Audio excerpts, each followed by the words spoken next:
Mga kapatid, ang humiliya po ngayong araw ng Lunes pong ito ay hango po sa babasahin kong ito.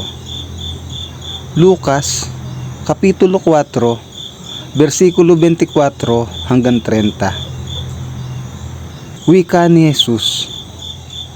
Tandaan ninyo, walang propetang kinikilala sa kanyang sariling bayan. Ngunit sinasabi ko sa inyo, maraming byuda sa Israel noong panahon ni Elias nang hindi umulan sa loob ng 3 taon at nagkaroon ng tagutom sa buong lupain.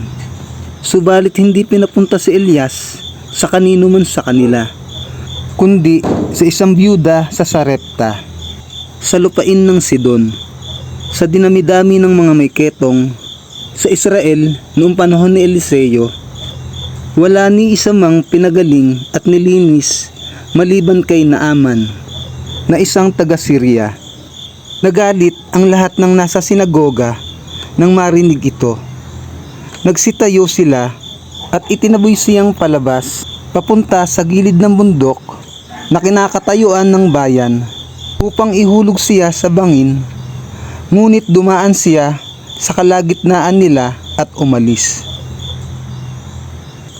Ang mabuting balita ng Panginoon. Pinupuri ka namin, Panginoong Hesukristo.